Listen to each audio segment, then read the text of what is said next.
Let's talk about buying existing ATM routes to start your new ATM business. That's what we're going to discuss on this video. Hey there, my name is Carey Buck, and I've been an independent ATM business owner since 2009, and I've been an ATM business mentor since 2011, where I teach people just like you how to start and grow your own profitable ATM business.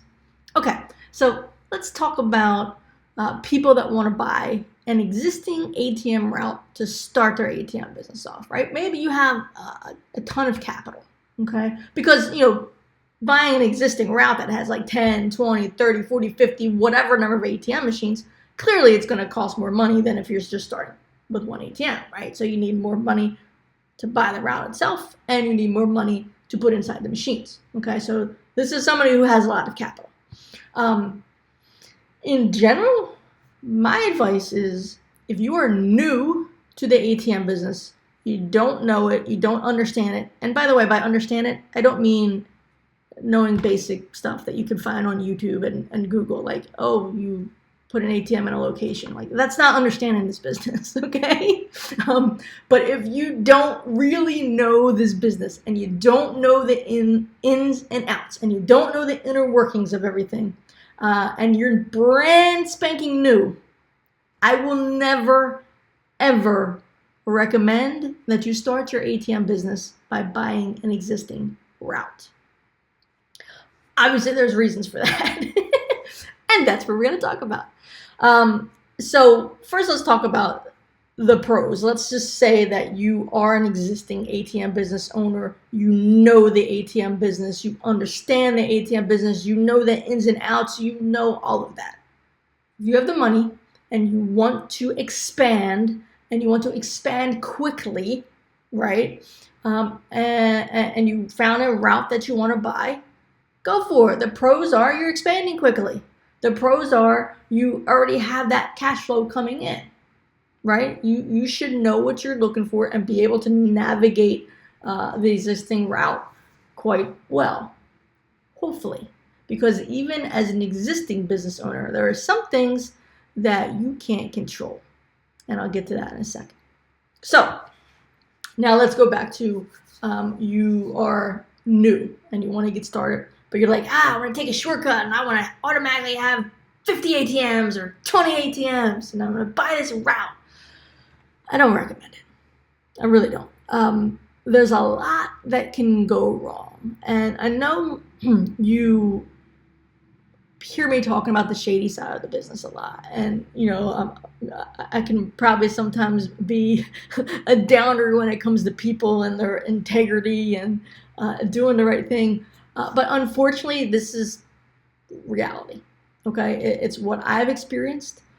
It's what I have known other people to experience, right? So this is, in general, in life, I think people are good people.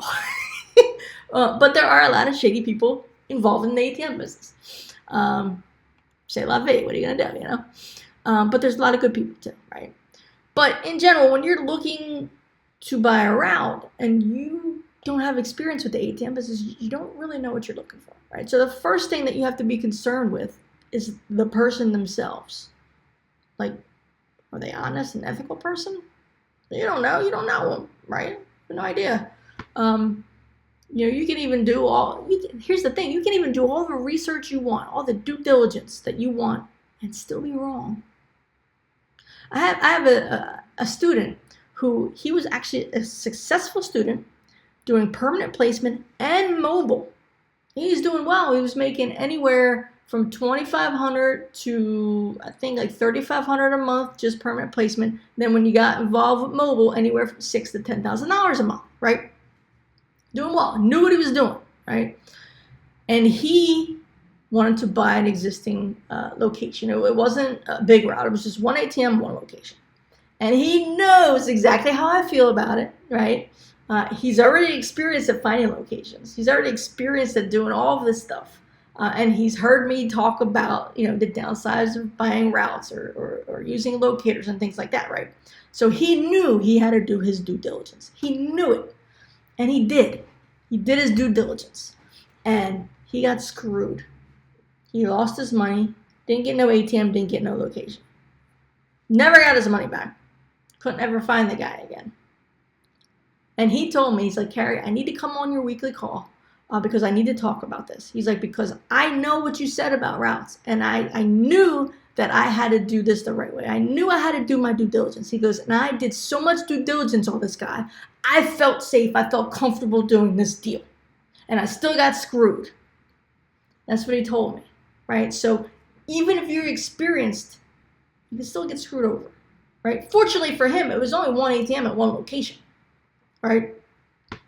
But you still got to be careful. You don't know the person. And you think you're doing the right thing by doing the due diligence, but still, you get screwed over, right? So, you just don't know the person, number one. Number two, you don't know if the numbers they're giving you are real, right? Because, yes, we all can pull reports. Sorry, I'll pull this down a little bit. We all can pull reports from our processing, right? But you guys ever watched American Greed? Any of those shows? You ever see how many times that these people involved in Ponzi schemes or any other type of scheme get their paperwork, right? That printed from, the report, and then they white it out, or they, do this and do that, and they fix it, right? You ever see how many times they do that? That's possible, guys. Again, I don't even think I'm a Debbie Downer, but this is life. This is reality. Okay? So you don't know if their numbers are real. You have no idea. None. Now, you can ask for tax returns. Tax returns should tell you the truth. More than likely, the tax returns are not going to say the same thing as this little piece of paper they give you, right? And if they do, you might have got yourself a truthful, honest, and ethical person there. But fairly certain that it'll be rare that you'll find that at the two match up. You know what I mean? So you just don't know if you're really getting totally what you're paying for, right? And that's just the numbers in general. Another thing got to be careful about is the actual equipment, right? What's wrong with the equipment? Is it compliant? Is it ADA compliant? Is it EMV compliant? If it's not, is it going to be? If they tell you it is it really? You know what I mean? If they tell you it is, do you know how to verify and make sure that it is? These are the things that you need to think about. Because I'm going to tell you this. I'm going to give you an example of somebody that this exactly happened to. This exact situation I'm telling you happened to. I was speaking at an event. And for whatever reason, I asked if anybody in the audience owned ATMs. And this gentleman raises his hand. And I'm like, oh, awesome. How long have you been in the ATM business? And he told me 6 months. I was like, fantastic. I'm like, how many ATMs do you own? He said 24. And I was like, oh, so you bought an existing route? He said, yep. And I'm like, okay, well, awesome. Good job. So then I went about my presentation, okay? And at the end of my presentation, of course, I try to sell my training.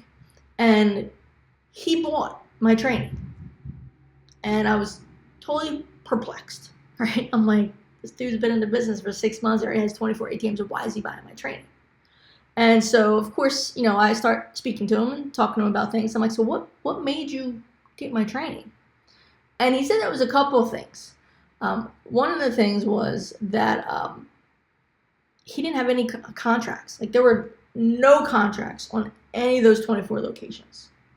And he's like, I know I need to protect myself. I need to get these contracts going, and I need you to help me. And I was like, oh, no problem. We'll totally get you squared away with that. And then he said, I realized, I don't know what I'm doing. I have no idea what I'm doing. He's like, the gentleman that sold me the route said that he would help me and give me directions and what have you, but he's nowhere to be found. He doesn't help me, right? Because, guys, they get their money and they're out, right? They're not going to help you. They're not going to be your mentor. They're not going to be there for you whenever you have questions. Yes, of course, they're going to tell you that, before you pay them and do the deal, but it doesn't happen. I've never met anyone where that happened, ever. Okay? So he's like, I really realized that I don't know what I'm doing. I have no idea what I'm doing. So I'm like, okay, cool. So he became a student. We got his contract situated. But then it turns out his machines. Oh, actually, at that same event, I asked him about his machines. He told me how much he paid, and it was like somewhere between $80,000 to $90,000 that he paid. And I'm like, okay. I'm like, are all your machines EMV compliant? And he's like, that's the thing. He's like, they're not. And I was like, oh. I'm like, you got to get them compliant before you put them out there. Well, actually, they're already out there. I said, you got to get them compliant ASAP. He's like, yeah, I know. So here's the thing. He just paid $80,000 to $90,000 for 24 ATMs and their locations, right? But now he has to shell out more money for each ATM to make it compliant. So he paid more than $80,000 to $90,000, right? He has to pay this. And I said to him, like, oh man, I'm like, I wish you would have become a student before you bought this route. I'm like, we could have saved you some money or, figured this out, a little bit better for you. But I was like, it's all good. We'll take care of it now. We'll get y'all squared away now, So that's something you gotta be careful. You gotta be really careful about the equipment and how much more is it gonna cost you, right? And do you know how to verify it's already compliant? Because, if somebody's shady enough to change numbers on a form, they're shady enough to tell you this shit's compliant and it not be, That's something you need to be careful about. Another thing is, and this is, it might seem, logical, I think. Sometimes it seems logical, sometimes maybe not, but if it's doing so well, why are they selling the route? Why are they selling the route, right? Because I'll tell you what, I'm getting ready to move to a different state. And not all of my ATMs, are going to warrant me keeping them far away from moving to. But I'll tell you what, my machines that do very well, there's no way in hell I'm moving them. They're staying put. And I'm just going to improvise and figure things out, i.e. put more money in them. So I have to fill them less. You know what I mean? I'm not selling them. They make too much money. Why would I sell them? It makes no sense. Yeah, sure, there could, medical things could happen or what have you, but what, you don't have a kid that you can pass your machines down to? You don't have a nephew? You don't have anybody that you would pass your machines on to? You don't have anybody that would help you? They're making so much money. Why are you just going to get rid of that? You know what I'm saying? So you got to be careful of that. Another thing is the locations themselves. This is not if it happens. It is when it'll happen. You will have business owners that don't want your ATM in there after you buy that route, right? So you bought 24 ATMs in 24 locations. There will be business owners that tell you to take your ATM out because they don't want to do business with you. You see, what you have to realize is the ATM business is it's a very personal, relationship-driven business, right? So all these people had that relationship with the person who was selling the route. They didn't have that relationship with the person who's buying the route. Does that make sense? Right? So when this person sells the route, now the new person, B, has the route. It don't matter how nice of a person it is. It doesn't matter. Some of these people will not want their ATM in there. They just won't. Okay, it could be because they don't like the tie they're wearing. They don't, like the way they talk. They don't like that they use product to make their hair stand up. It doesn't matter. It could be they wear glasses. It doesn't matter what it is, but they could say, I want your machine out. In this gentleman's situation, they could do it right away because there's no contracts. There could be contracts. So let's say there's a contract and they have 6 months left or a year left. Doesn't even matter the time frame. At the end of that time frame, they could say, yeah, you need to get out. I don't want your machine in here. So essentially what happens then is when you get kicked out of a location that you bought, you essentially overpaid for your ATM machine, right? Because you paid X amount of money to have the ATM in this location. Well, when this location kicks you out and you don't have it anymore, well, you paid too much for this ATM machine. You get what I'm saying? And it's not if that happens, it's when. It will happen. It will happen. So there's just a lot of things that come into play when you talk about wanting to buy an existing route. And you know what? There's sometimes situations where you might want to get into a deal to buy an existing route, and after you do it, you realize, man, that was a crap deal, or you might not even realize it. I had another student that came to me after he already signed a deal. And he said, can you look at all my paperwork? I was like, sure. So I looked at all his paperwork. He had a crap deal. It was a horrible deal. I would have never taken this deal. It was so bad. He's going to lose so much money on this deal. And I'm like, why wouldn't you become a student first? Why wouldn't you talk to me first? Or why wouldn't you have some kind of consultation first before you would sign this? I'm like, I can't help you now. Like, you're stuck. You're stuck.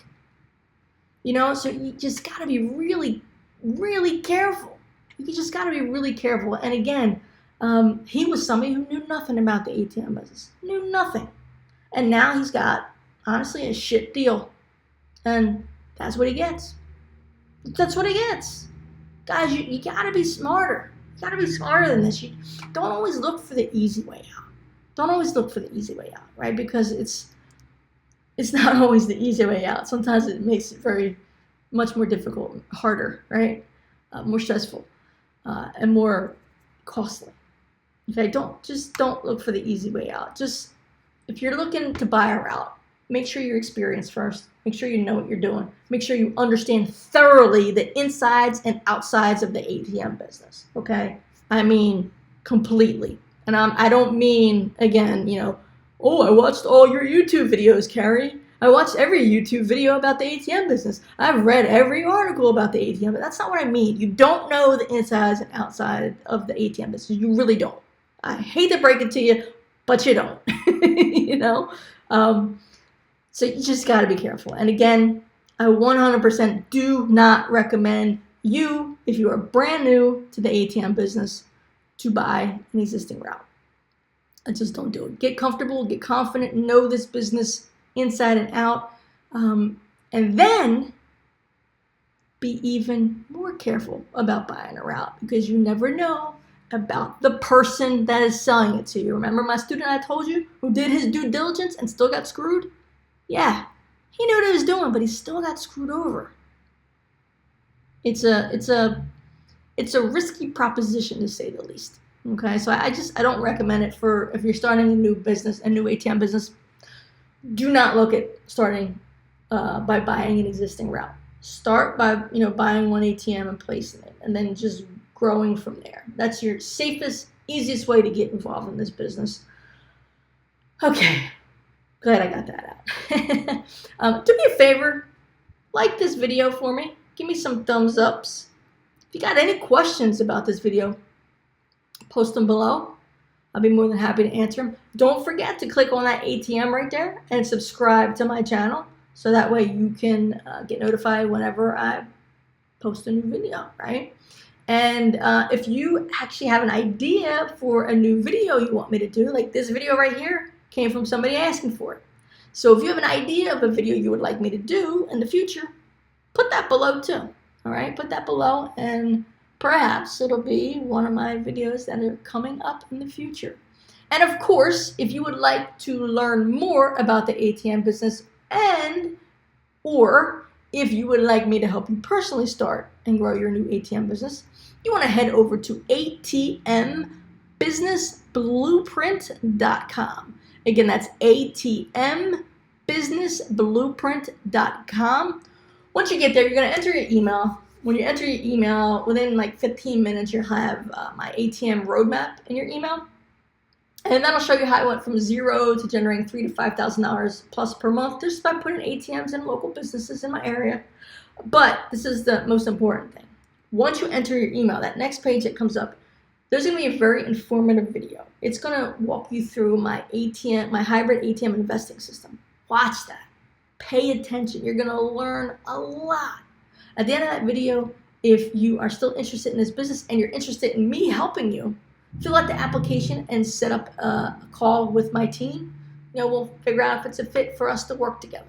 All right. Again, ATMbusinessblueprint.com. I will talk to you soon. Have a great day, and may you live happily off of passive income.